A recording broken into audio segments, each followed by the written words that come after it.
Hello everybody, this is Nahaz, and welcome to a new show. I'm going to try out something a little bit new today. This is 2v5, where I'm going to get together with prominent players and personalities from around the Dota 2 scene, just to get their perspectives out there. I call it a video discussion series. It isn't going to be a traditional interview series. I'm not interested in going after people. Mostly, I want to give our players and our personalities a platform with somebody that they can trust. And that also means, for example, if I ask a question and one of my guests doesn't feel like answering it, we leave it there. I'm not going to go after anybody. I have with me today for our inaugural episode, Charlie Yang, who many of you will know as the manager of Evil Geniuses. Charlie's been with the team for quite some time, managed them through DAC and through their TI5 victory last year. When did you start with EG, Charlie? So my career with them began back in January, February of 2014, I believe it was. Mm-hmm. Yeah, 14. At that time, I had actually been contacted to as a potential hire for the job around really late fall, early winter. Mm-hmm. It'd been in the back of my mind for a while. But at that time, I became the sort of stand-in manager or slash agent for the speed gaming team that won MLG Columbus. And during that time, they were my first priority, I guess. Got it. So managed that team from the time they played in MLG Columbus up until around. Well, I'll go through the timeline, I guess. So started managing that team.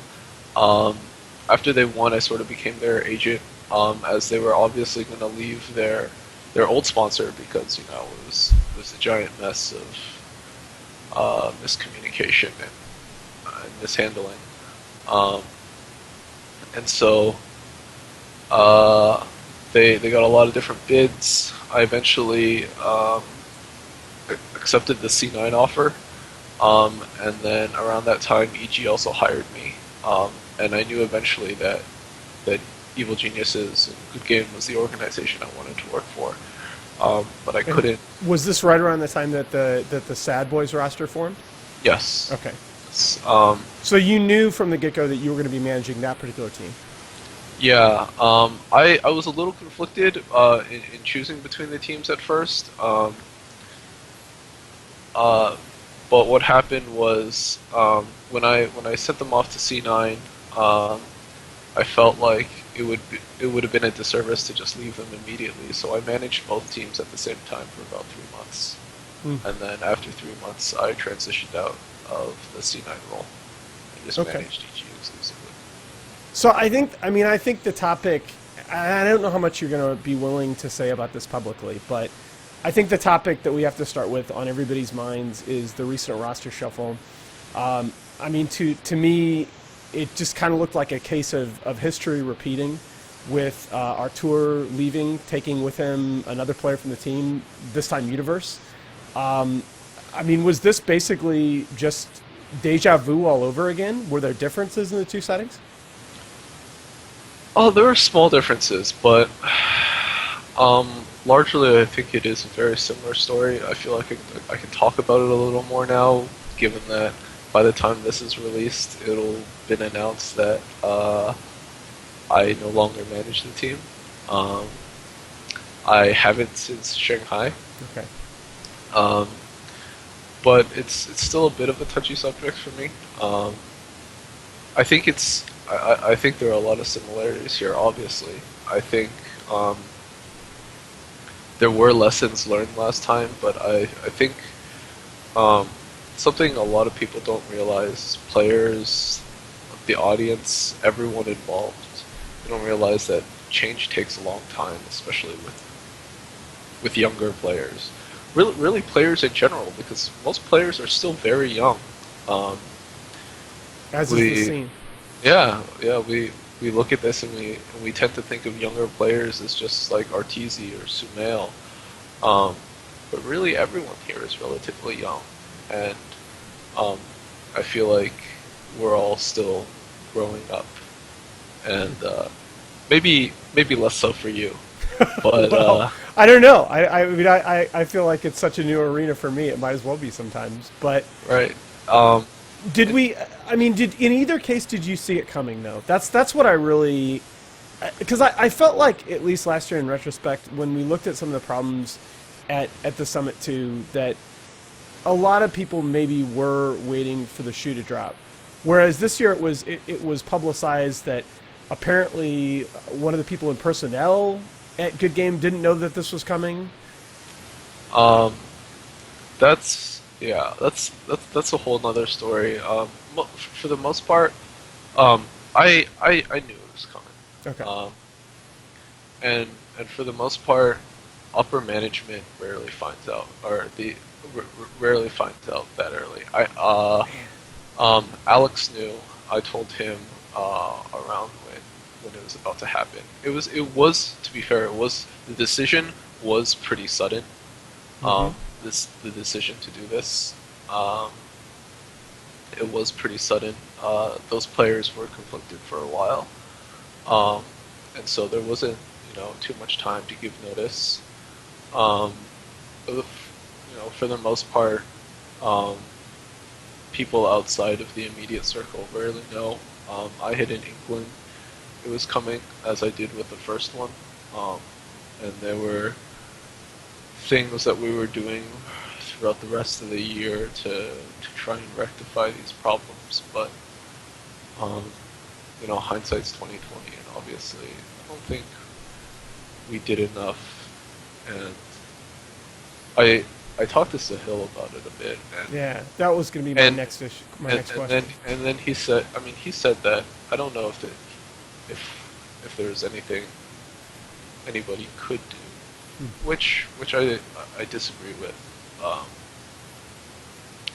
But I mean, this is one of those that you probably can't answer, but can you give me a like? I would say it's a pretty shitty time for me to transition out, right? Yeah. Well, no, I'm not. No, actually, I don't know. I've known you for a while, and I've thought that this was coming for a while. So my own perspective on that is biased. I mean, I think you're leaving the team in really good hands. Like I actually really, I think Phil is very, very sharp. I agree as well. But aside from that, I think the question on my mind and a lot of other people's is how much of this is Artur wanting to up and bolt and sort of convincing Sahil to go along, and how much of this were the problems that you're referring to actually involving Sahil as well? Not entirely. Okay. For the most part, that's their business. And Okay. Understandable. It's completely understandable. How surprised are you that AUI came back? Because you were not that surprised. Not really. Yeah. This is what so were we kind of led astray by all of the community made drama over between Kurt and Peter last year? Yeah, a little bit. I mean, people also do things in the heat of the moment. People get emotional. How they are in that moment is very different than how they are normally. And at the same time, I think the underlying theme in all of these roster changes and everything is that players want to win above all else. Above all else. Yeah. And that's it. That's all there really is to consider. Are they going to have a better team doing one thing than the other? If yes, then there's your answer. It's funny because you mentioned this a couple minutes ago about players being immature, and I actually think that there are certain aspects in which that players are more mature than the rest of us. I said players are young, and it takes a long time to change. Fair enough. Not necessarily that they were immature. No, I actually think this is a respect in which the players are acting very maturely. I mean, they want to win, and there's a lot of money involved. What the hell do you expect, in my own view? What do you think about this new EG roster? Do you think that this is a team that's on paper as strong as the team that we've seen for the last 6 months? On paper? What does that even mean, on paper now? Well, just deliberately open-ended, right? I think I'm cautiously optimistic. I think in terms of pedigree and skill, I mean, the answer obviously has to be no. I think the roster, the EG roster that you saw immediately after TI5 was probably the most individually talented roster you could have asked for that team. But that doesn't necessarily mean that they were a better team, or that this current roster can't be better. So I've got to ask you about Bulba, about Sam, because he's, I know you are close to him as well, but he's one of my favorite people in the entire scene, and I think the spotlight is now squarely on him. I mean, you had him on as coach last year with the team, and you were the one that immediately after you won publicly credited him with helping out the team a lot. But this is obviously a whole new boat. What do you think is in the cards for Sam going forward? Well, first of all, for Sam, I think something that a lot of people forget about us and Sam is that he was also our coach during Frankfurt. Yep. When around the time when Shanghai was over, a lot of people were like, a lot of people forgot that fact and thought that Sam only coached us for TI, but he was with us for Frankfurt as well. And I think he knows this team really well. He knows his players really well. I think he's one of the smartest players out there in the scene. I think in terms of Dota and knowing people and knowing the game, he might be the smartest. And he's not a bad player by any means at all. I think he's very mechanically skilled. I think he has a lot of knowledge and can apply that really well when he's playing. His problem is mental. His problem is confidence. His problem is fortitude. And I think he knows this as well as most people. And I think the real test for him in the next coming months will be how well has he shored up those issues.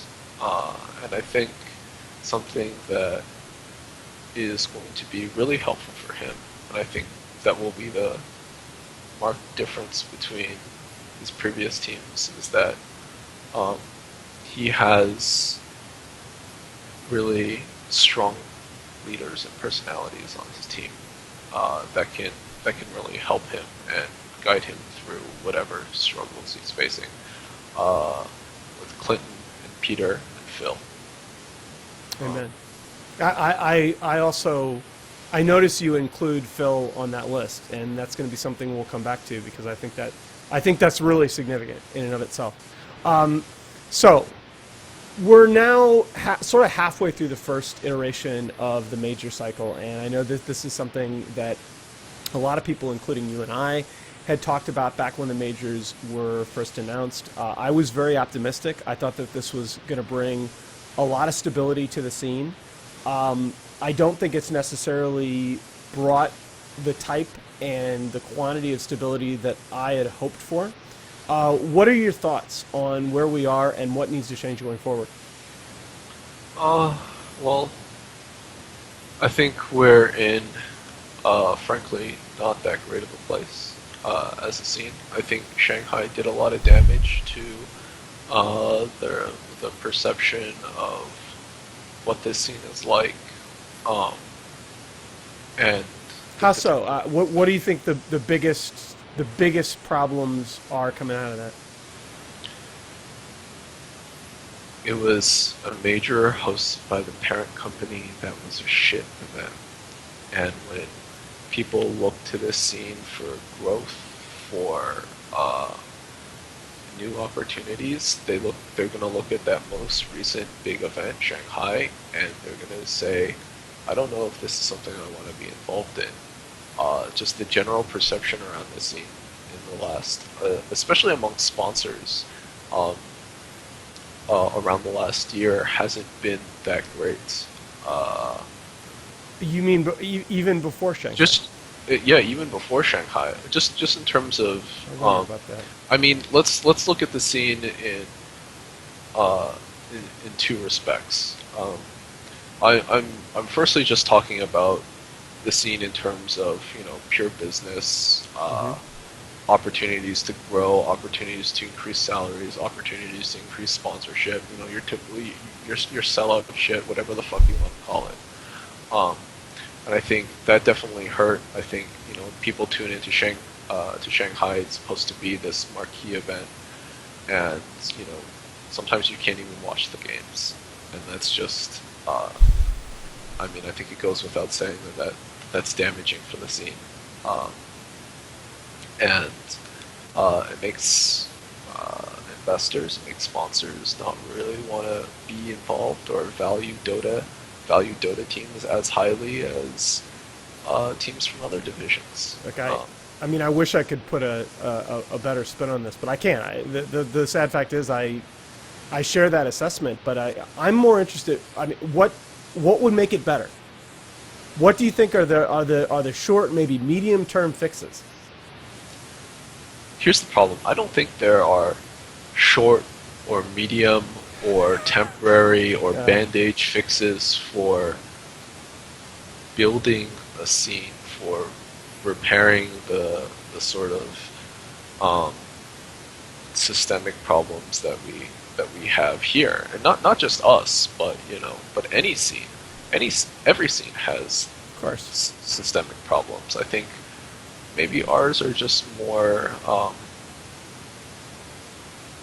visible right now right. than others. Um, and here's the thing. I think Valve came in with great intentions. I think they're a really smart company that tried to do what was best here. But obviously, um, I think we've seen that the way they do things is that they like to iterate, see Yes. what works. But here, I mean, this was like relatively early in their run, and it didn't work. Um, and I think what we've seen is that the majors were not a panacea. It's not like a cure-all. It's not something that's supposed to fix stability. And I think little things, I call the majors little, which is ironic, but sort of little things, for lack of a better term, like the majors are, or single things like the majors aren't going to solve all of these problems, and may create some of their own, given how large they are. Um, I think if you really want to solve the problems in our scene, uh, the, the changes have to be system wide.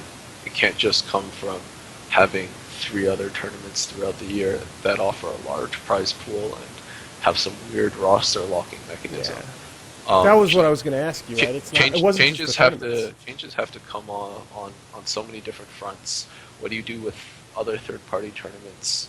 What do you do with Give me a their direction, though. production? What do you do with how invites are decided for TI in the majors? How do you do what do you do with um, how players deal with sponsors? How teams are set up? How players are paid? But Uh, give me priorities, though, Charlie. I mean, Valve hires you tomorrow as the director of Dota 2 major operations. What are the first 2 or 3 items that are on your desk the next day? Like, where do you start in all this? Because I agree with you. Look, my own perspective looking at this, it's a young industry, and young industries go through cycles where they look really good for a while and they look really bad for a while. And it's exactly what you're saying, that it's more a matter of just everybody's got skeletons in the closets and how many of them are visible to the public at any one point. But I really want to get your views on what are the 2 or 3 most promising directions that are worst in need of reform. I think um, I think in terms of I'm gonna play Nostradamus for a little bit, and I think in the next 3 months you're going to see a glut of content and it's going to be too much, and Too many um, tournaments? too much of a lot of things. Um, and I think, uh, man, I wish I could talk about this more, I but understand. given the nature of my new job, I get I it. really can't talk about it too much. No, I get it. But like the entire time I'm sitting here in this awkward ass silence, like I'm fumbling around for my words. Charlie, I'm trying to don't think. look. I'm trying to think of it in a way that doesn't If to it say it in helps, a way that if it helps, okay. The main reason I'm doing this show is because, so many people in the scene are getting their information and are getting their perspective largely from Reddit. Which I'm not going to flame Reddit. It's just that there are a lot of things that a lot of us can't talk about, and that's fine. And that's why we're going to try and do this as a more open and informal forum. So let's go on a little bit. And this is something that I think a lot of people don't really understand. Talk a little bit about the role of a team manager, because I know you have been responsible for a lot of things that people may not appreciate. I mean, you were responsible for getting Sumail's visas, which was like weeks and weeks of work in some cases. What does a manager do for a team on a day-to-day basis? How much does that vary across teams? And the big thing, I've asked you this question before. I want to see if you can give me a different answer now, especially as far as the player pay issue. Like, you can't be responsible for seeing that players are paid solely. um. Okay, so this is a complicated issue, and we'll go over all of it. Um, all of it sort of both those questions are intertwined. Um, as far as what a manager does, it's such a nebulous thing. Sure. No one, no one when they start, usually really gets a list of responsibilities and daily tasks, stuff like that. The sort of that catch-all guideline that you're under is do what you have to do, do what you need to, basically. And I would say that's the expectation. Nobody else, at the same time, nobody tells you that. Usually, how people are brought on people are just like players or a team is like, yo, I need a manager to sort this shit out for me, to sort this team out for me, and you pick somebody that you trust, that you feel is fairly competent. You pick him, and he comes on. And What do you mean by competent? So let me put you again. Let me put you in the shoes of Alex or somebody a little bit higher up. What if you're hiring the next EG or whatnot manager? What are you looking for in a person? Are you looking for a law degree? No. Above all, I'm looking for trustworthiness. As a manager, you carry a lot of influence,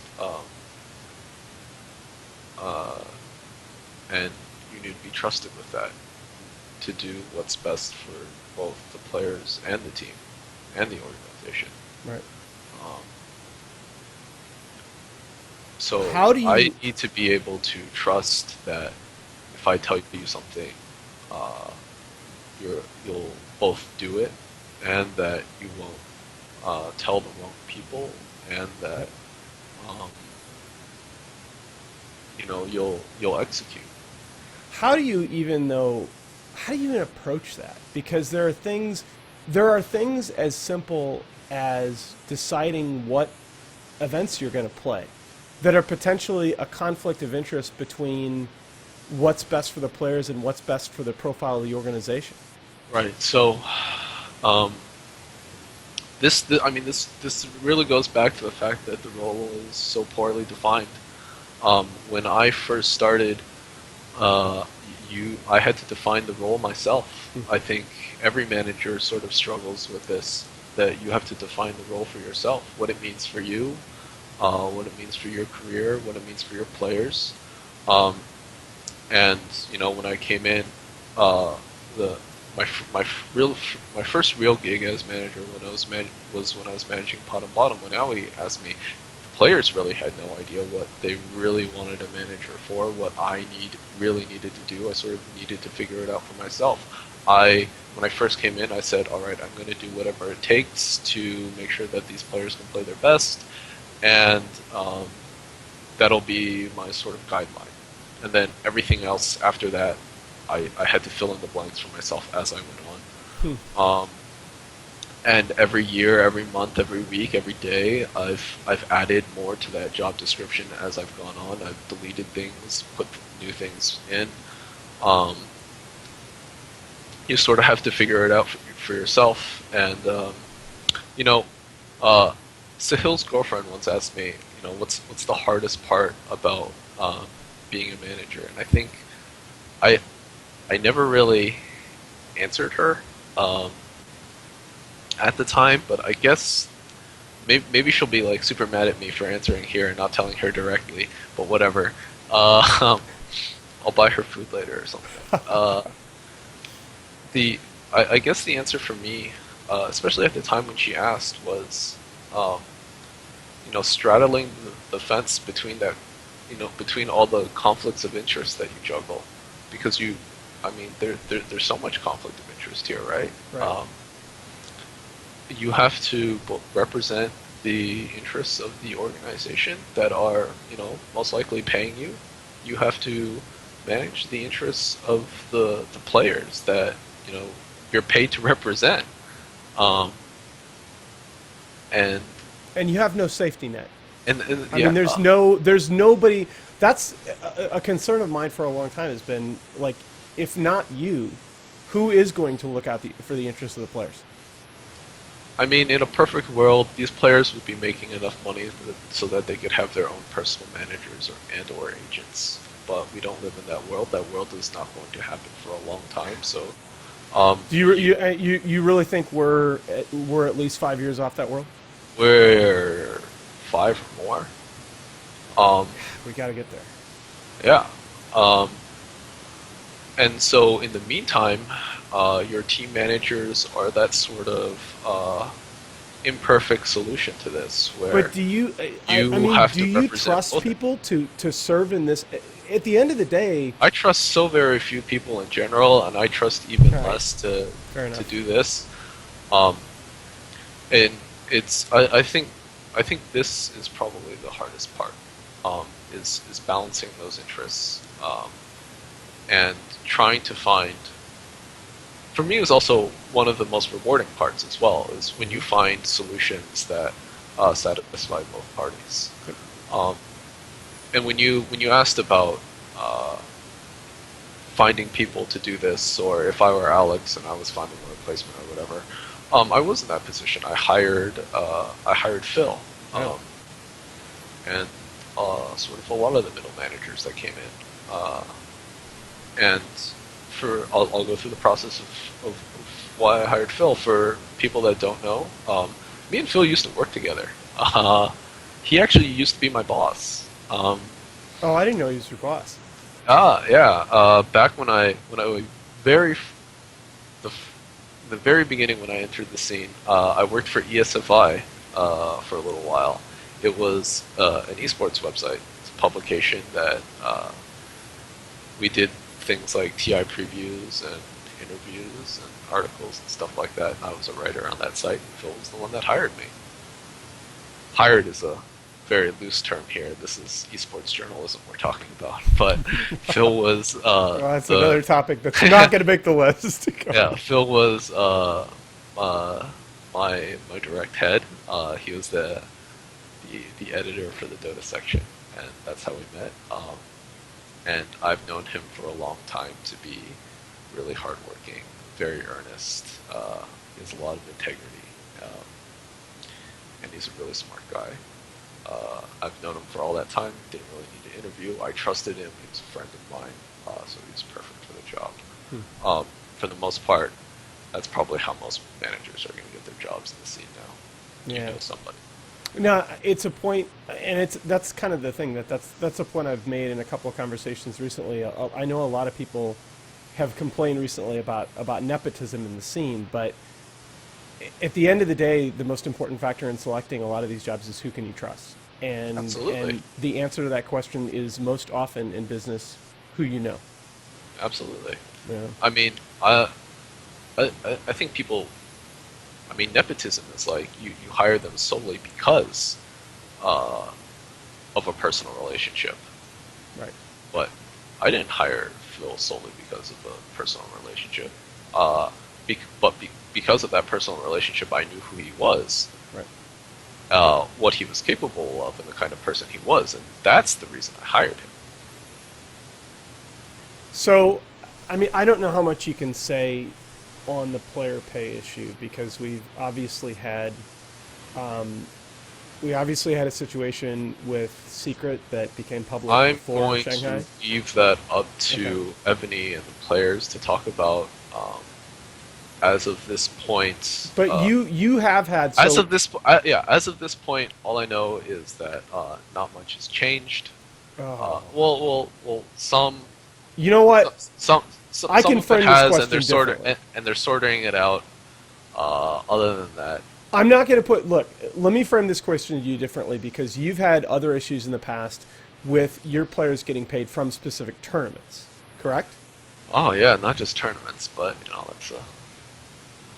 Charlie, oh my God, what can we do about this? I guess is my question. This would seem to me where there's some you have to have some degree of oversight here. I don't know whether it has to come from Valve. It probably I mean, does. probably, but I don't think that's People have to get paid, man. I don't think that's necessarily going to happen. I think it just comes to the point. I think the solution to this is for us to progress to a point where players are well informed and well represented enough to be willing to pursue legal action or be more careful about who they get in bed with. But that leaves us exactly with the question we ended on a couple of minutes ago, and that's what's the fastest way from here to there? What do you see any intermediate steps? I guess is what I'm trying to get at. Education, Yeah. player education. Um, Yeah. like I said, like all of this stuff is really solved by us progressing as a scene toward a more professional and more well-funded state. That's it. Well, And everything. And it's really our duty to get us there. Yeah. And I think again that's part of why the Shanghai thing upset me so much because at the end of the day we need more investment, we need more money flowing in the scene to get us there, and things like Shanghai I think set us back. Oh, I mean, there's, and not just that, but that investment and that money flowing in needs to be put in the right places. Yes. And used by the right people, and already there's so much money flowing into this space. I think the growth that we've seen in the last 3 years, not even just the last 3 years, the last 6 months, hell, has been insane. But where's that money going? Right. And how's it being used? Right. I mean, right now, functionally, we have no organizational structure. No, we don't. So, yeah. All right. I guess I wish we had some more concrete solutions, but it's a big issue. That's at the end of the day. All right. So, let's go general then. Let's talk about. There's so many things. You said earlier you want to put your Nostradamus hat on, and I wanted you to do that again, because what we've got right now is just a lot of chaos. We've got China and CIS looking like they're in complete disarray. We've got SEA and specifically Korea looking like they may be coming of age as regions and ready to compete. We've got teams increasing. Well, all right, I'm being optimistic, Charlie. We've got teams using coaches and analysts more, which I obviously think is a great step forward. We've got more organizations looking down at in C9. The rumor has it now that C9 wants to build a Korean squad. Sure. So what do you think is the next big thing? Which of these is significant going forward, and which do you think are overblown? And it doesn't have to be something on this list. All of them are overblown. That's what I thought. I knew you were going to say that. All of them are overblown. Like in terms of what do you mean by biggest? What do you mean by? I think the significance of all of these things in the grand scheme of things are probably less significant than you think. Added up, like I don't know. I think the downfall of Chinese Dota is, or I would say their poor performance at Shanghai is just a little blip on the radar rather than a sign of things to come. I think they do have huge systemic problems within their scene that have contributed to that. That that they have problems on the business side, but in terms of the strength of their teams, I think this is more of an anomaly more than anything else. I think I think for people to say that C Dota is incredibly strong right now is also a hyperbole. I think one team did very, very well in the last few tournaments. And is now getting stomped on their faces, by the way, in online matches, so who the hell knows? Well, they lost 3-0 to Fnatic. Who knows what that's indicative of? That's, Fair. that's one series when they're back. Who knows? I don't think it's fair to draw anything out of that without better knowledge of the inner workings of that team. But I guess if all of these are overblown, man, what should we be talking about right now? What should we be talking about? Like, what's the next? I don't think that's a normative question that I can, all right. that I can really answer. Come on, I'm new at this, Charlie. Give me a break. I mean, what should we talk?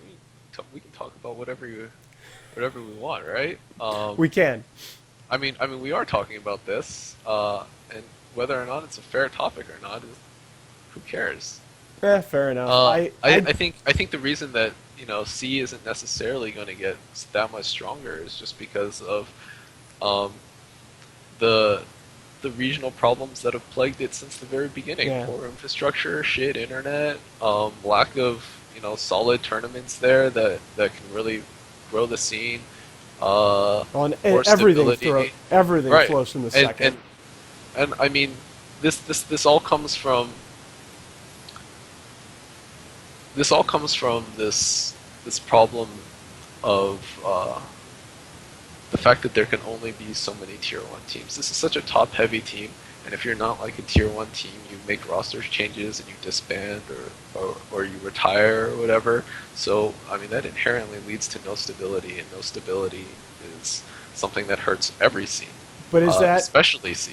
Is that something that we should, and we could ask this question in general as well, that I agree with you, but the top-heavy situation mirrors what you see in a lot of other sports, and those sports are somewhat healthy, at least. The Yankees still spend more money than anybody else, and they still don't necessarily win every year.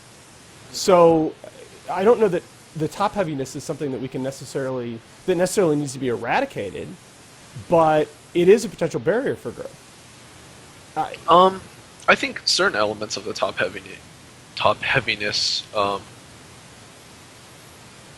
maybe eradicated is the wrong word, but maybe the scene could be leveled out a little more. Okay. Because I mean, I'm not just talking about prize pools. No, I start talking about contracts when you go there. Yes. The problem with top heaviness is that it's not just the teams that win, teams at the very top that get the money. The money is a side effect. The problem is the attention. People really only pay attention to those teams. Nobody gives a shit about anybody else. Nobody gives a shit about the tier 2, the tier 3 teams, the qualifier teams. And so those teams don't get the viewers, they don't get the attention, they don't get the sponsor support, they don't get the stability, they don't get Yeah. They don't get sort of anything that goes along with, the lower teams in other leagues, in traditional sports or whatever. I mean, the the Browns have sucked since forever, but they're still around. They're still around because they have infrastructure and support around them, regardless of uh, regardless of who wins the NFL. Yeah, but that's the worry though. We don't. I feel like in many respects we don't have that kind of a safety net in Dota, right? Are people really? No, and I think are we I mean, really building loyalty to the Evil Geniuses brand, or are we building loyalty to 5 players? For in general, you're building loyalty to 5 players. Right. I think Evil Geniuses might have done a better job than many other teams simply because they've been around for so long. They've done such a great job, marketing themselves, and they've lasted longer. For the most part, they've lasted longer than the players that they've put on, or Right. that they've had on. But for the most part, for other organizations which are much younger, that's not the case. And you asked about what conversation should we be having. Maybe this is that conversation where we should be talking about how do we build, how do we lift the entire scene up collectively to where, the Browns of the world can, can be stable, can get support despite It's bothered me for a long time. Constantly winning, and I think that just because that's a question that I think I would have to do this full time to answer. I don't. You can't just casually look at the scene and answer that question. Do you, right, and I think you can't just casually look at the scene and have singular solutions for singular problems, because all these problems are intertwined. And to really improve the scene, you can't just throw on the majors. You have to take the scene as a whole and ask yourself, how do the majors affect everything else? How does this affect everything else? And how do we remedy that and that and that? I think that's a very powerful. Do you think we can learn something from China? Because you brought up China. God, earlier. I hope so. Well, I'm serious because look, they do. We're talking about infrastructure. They do have some level of infrastructure, at least. And clearly, it's not all sunshine and roses over there, but they do have contracts. I mean, Burning's making $1 million just for streaming. Oh, that's another can of worms. Yeah, all right. But this is already you want to talk about their streaming deals. Their streaming deals are a bunch of people in China get together and they're like, streaming's the new shit, man. Let's create a streaming site. We'll convince a bunch of Chinese investors with way too much money to give us a bunch of money. By the way, there are the growth of Chinese millionaires has been insane in the last years. And these are Charlie, tangential, but it does. I mean, this is for the audience, right? Yes, it does relate to esports. The growth of Chinese millionaires and billionaires have been insane in the last however many years. These are also new millionaires and billionaires that have made their money very quickly, and they don't necessarily know what the fuck to do with it. So they're investing in all sorts of things. They're investing in all sorts of things. As someone who collects wine as a hobby, Charlie, oh my God, you have no idea. Yes. Like the prices of all of the it's silly because they're holding auctions over in China and bottles are going for like 2 or 3 times what they've ever sold for. Anyway. Yeah. And they have way too much money that they don't know what to do with. They don't really understand the space. They just know that it's the hot new thing, and so they're throwing money into this. They're like, oh, Twitch TV, that sounds cool. Let's do something of our own, and they invest in these streaming sites run by people that also probably don't really know what they're doing either. I mean, that's just esports in a nutshell, right? Well, and then these people have huge amounts of investor money, and they're like, let's grow this platform as fast as we can, and we're only going to care about speed and growth. And so they sign these, they give these these deals to top tier streamers or top tier players that with numbers that just aren't sustainable. Right. You can't pay these players that amount of money for for this long and expect your business to turn a profit, especially when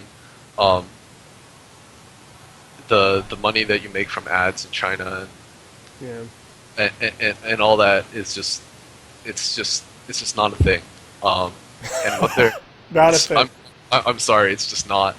But don't you have especially on the internet, and so like these numbers aren't sustainable, and they view bot the hell and inflate their statistics to show their investors. It's not necessarily for the audience per se. It's a lot of it is really for those investors with way too much money that don't know what they're doing, and eventually the system is going to collapse. But hold on a it's second. Really unfortunate because I think if we're going to go in that direction, I think we have to cut a little bit the other way as well, because what we've got in the Western scene is that the primary source of sort of alternate revenue for players is Twitch. And Twitch is in some ways much better than the situation that you're describing with these just crazy numbers and crazy sites founded out of the blue sky. But at the same time, Twitch's business model was built around variety streamers. It's great for Lyric. It's great for Summit 1G. I do have some questions about whether it's the right model for esports. What do you mean by that? Should players be making most of their income off of streaming? Absolutely not. Okay. But absolutely not. Players should be making most of their money from teams, from contracts. Teams, contracts, sponsorships. Right. And the reason that I think what a lot of people may not realize about the value of streaming, of getting big numbers on Twitch, is that you're not really doing it for the ad money. You're doing it for the views. Yeah. And if you're smart, you can take those views and you can translate them into sponsorship sales. Right. Your money comes from that, not from the sub button necessarily. No, not necessarily from the sub button. A lot of people make a shit ton of money from donations. That's something else entirely. But in terms of ad money is like everybody uses ad blocks, so ad money isn't really there. No, not at all. It's not. Well, it's not to say that it's not there, but it's not as much as you think. But I guess, and again, this also may get into that realm of things that you can't necessarily talk about. I've been curious: are we going to see more deals like OG signing with Hitbox, where an organization gets explicitly embedded with a platform, or are we going to see more EG having their logo and their brand on streams, which we kind of see already? I think you'll see less of that. Okay. I'm interested in how you think the business model changes. Oh man, this is this Nostradamus head is too big for me. How does the business model change for teams? Because I don't think what we're doing right now is anywhere near optimal. No, it's not. Which is not a bold statement at all. That's a mafia play. I think you'll see for a little bit you'll probably see more player-run teams. I think that's a short-term thing. For a little bit you'll see that, but as we progress as a more mature scene, I think things like OGs and secrets won't be the trend. I think as people become better at managing brands and teams, I think as the industry stabilizes, as players really just as the scene improves for players, there will be less need for them to go and manage their own brands and teams. So I think you'll see less of that. I think you'll see more of your typical one team owner kind of deals.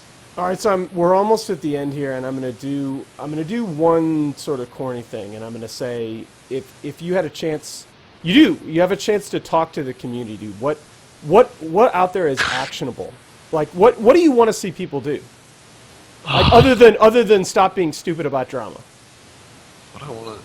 Like what? I don't want to tell people to do anything. I don't want to. But what we're talking about, Charlie, is, you know, we have a lot of people that really love watching Pro Dota and want to see it succeed. I mean, as a fan, is there anything actionable here? Is there anything that you think our community could be doing better to support the kind of growth that we're talking about? Of course. I mean, of course there can be, like, but I don't want to be telling these people what to do for the sake of, you know, for growing the community. These people should be doing what they want to do because they want to do it, not because I tell them to, or because of, you know, some collective goal to grow esports.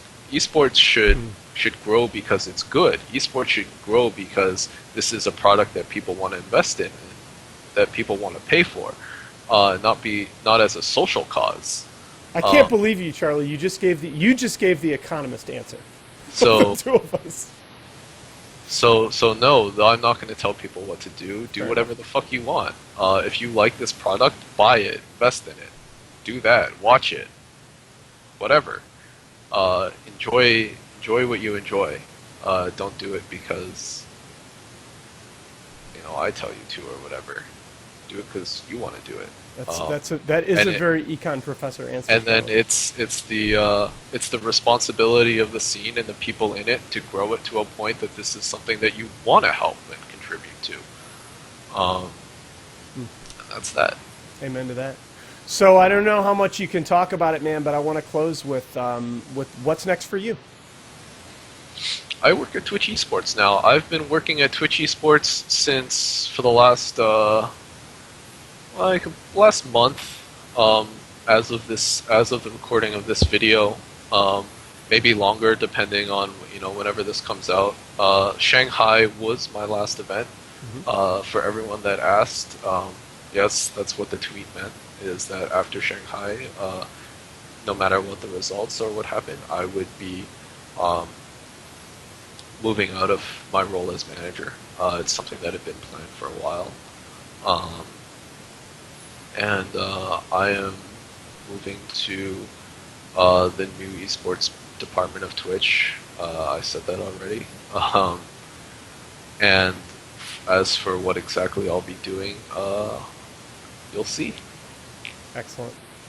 All right. Well, thank you, my friend. Obviously, this is my first go at this. We'll probably make some changes to the format. I'm happy to hear people's thoughts about it, but I do think it's really important. I feel like there are a lot of perspectives from players and personalities right now that just aren't getting out there or getting really distorted. So hopefully we can be a platform for that. And thanks again to Charlie for putting up with my bullshit as usual. And we will talk to you guys soon. Any shout outs at the end here, Charlie? Man. That's like the thing you do, right? What do you mean the thing you do? The thing that I do? No, that's like the thing all the professional casters do at the very end of the broadcast. I feel like. No, okay. I don't know. Should in terms of like conversations that we could be having, is that something we should do? Probably not. Should we have like should we have like a neat close at the end where, you know, like, thank you for your blah blah blah blah blah, good night or whatever? Should we have, you know, your you know, any shout outs at the end? Sort of thing. You know what? I'm gonna settle on the side of less bullshit. So, yeah. Thanks for watching, guys. We appreciate it. I will talk to you again soon. Oh wait. Go for it. So you know when the whole roster shuffle thing was going on? Yeah. And I mean, I didn't really say anything like about it. I tweeted a bunch of like fucking memes and inane bullshit. Sure. And which is hilarious because like during that week, I got so many followers from like tweeting nothing substantive at all. It was all bullshit. And I just saw my follower account go up little by little. And I'm just like, these people just want to see me say something interesting. Yep. And which is like super ironic. But what I did get, which was kind of funny, were a bunch of press requests asking for a comment about it or whatever.